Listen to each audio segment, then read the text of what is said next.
forget to subscribe.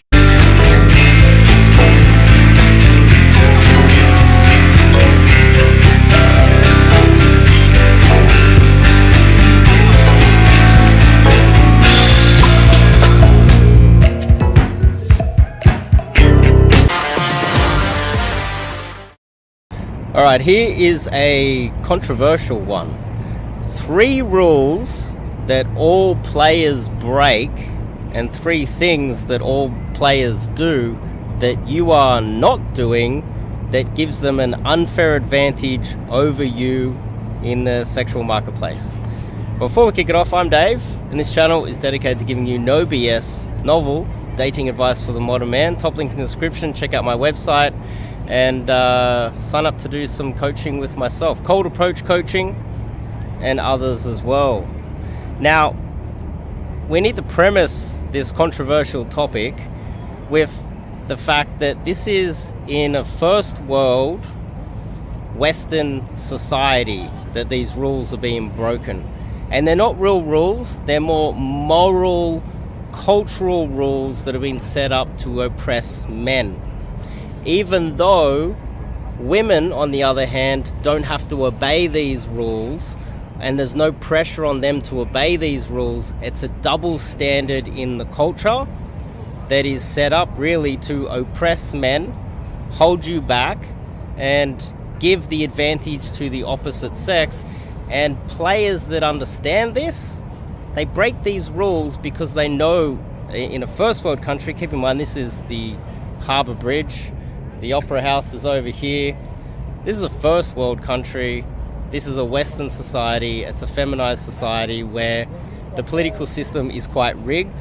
So we need to premise that and understand that if you are one of those men that have been brainwashed, you might get angry at this video.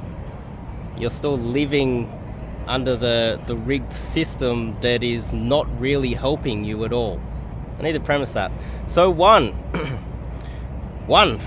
rule that a lot of those guys break, and something that they do that you are not probably doing at the moment, is that they have a constant flow of women coming into their lives. Now, they have a constant flow of opportunities, and usually the players in Western society, they have generally one strategy. That's one simplistic strategy. Let's just say they go to nightclubs all the time and they've developed a skill around meeting women in nightclubs, and they have a constant flow, constant supply, constant amount of leads coming in that they utilize. Now, obviously, hitting the nightclubs is one advantage. There's downsides. You could become an alcoholic and end up with brain damage, end up having alcohol addiction or drug addiction, etc. There's problems associated with that. There's also a lot of players, and I spoke to one recently who's in his late 20s, early 30s, like 30 years old, who works full-time. He works in construction, and he's very successful online. Just has that look. He gets a lot of matches all the time, and he's doing quite well. Then, of course, there's the guys that know how to approach during the daytime and have that skill as well. Generally, they have one skill. They don't have a multitude of all of them. Another aspect of it is that they don't take anything seriously. They don't get attached. There's some birds. Welcome to Sydney, the seagulls. They don't get attached early. They understand that just dating a girl or sleeping with a girl, it is not a monogamous relationship early on, and that women have so much leverage and power in the system that if they get attached on the first date, second date, or even after sleeping with a girl for a month, that she can leave at any moment, because this is how Western society is rigged in favor of women. They fully understand that, and so therefore they never ever get attached early. They have other things going on in their lives. They, for an example, have a full-time job, and often have this feeling that if they were to date a girl and take it seriously too early, it would conflict with their career and their job. So that's also definitely a factor as well. The third aspect of it is, for instance, the online dating guy that I told you about. If you met him in real life, you would never suspect that he was a player. So the other aspect of one is that they're never who you expect. They're never really that guy that you think is tall, handsome, charismatic guy. It's never really the guy that you expect. This is almost across the board. There are some guys that you would suspect, but this is why sometimes with high status guys, you will, Arnold Schwarzenegger as an example, when he was outed as a bit of a playboy and he had multiple children scattered all over the place, people were a little bit shocked because he seemed like such a nice guy and he's not allowed to be a player. This is something that is quite often the case. 2, they believe in equality. Okay, now equality is having the ability to think critically and understand that the game is now heavily rigged in favor of women, especially in Western society. So a player fully understands that the game is rigged and that he is at a massive disadvantage. So he will use all avenues, all ways to cheat the system that women would themselves. Keep in mind, the paternity fraud percentage in Western society is approximately 30%. Look it up. And that's not testing all of the children. Let's just say we went and tested every single child in, say, Australia to check if the father is really the biological father of the kids that he's raising. Might even be 50%, who knows? But this is the hidden secret of the West, is that paternity fraud is out of control. Players understand all of these stats. They understand that the system and the political system is rigged and that women lie. The classic mystery, who lies more, men or women? Women lie so much more. They take advantage of all political aspects that they possibly can to rig it in their favor. And players know that they have to play it on a level playing field, which means that they need to use all of the same deceitful tactics that women do. I know it's controversial. I know a lot of you guys will be like, oh, paternity fraud is only one statistic of so many that I could bring up right now, but this isn't a statistics video, is it? This is a, what do players do that you are not currently doing yourself? The other aspect of that is that they know, let's just say an example, the equality bleeds over to how they date. So if they go out on a date with a girl and she is spending the entire date, early in the date, looking at her phone, disrespecting him, she's kind of rude, she kind of seems like she's not really interesting, who knows, she might be texting other guys while on the date. He doesn't feel obligated to be kind and nice to her and stick around and pay for the entire date and pretend and be super nice to her when she's not reciprocating the same respect. Let's just say he goes out on a date with a girl and she's spending all of the time looking at her phone. She's like giving one-word answers. She's not even treating him like he exists. She's just treating him like a credit card that's there to pay for the date and pay for her because she's so entitled. He will leave on the date before paying the bill or before even ordering the food if she's rude. That is also connected to him having a lot more options because let's just say he goes to the nightclub all the time. He has other girls in his phone. His little black book is full of other girls. He has other options on his online dating profiles. He has that,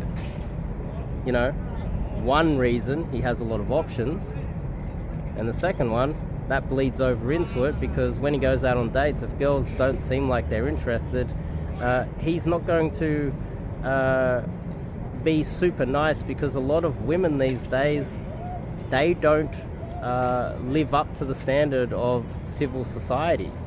Not all, but a large percentage these days, and that percentage seems to be increasing every day. So let's just say he's talking to a girl and she's rude, he will be rude back. He won't be disrespected, and he will leave. He doesn't care. And he's not going to be walked over. This is one thing that players do have, where guys that don't have a lot of options, and even guys that have a lot of options, they will allow women to walk all over them, which is also an aspect of why society is the way it is these days. It's because men are allowing that. That's a big one, I would say. Equality in all avenues. And now three, which is the most controversial of all, okay?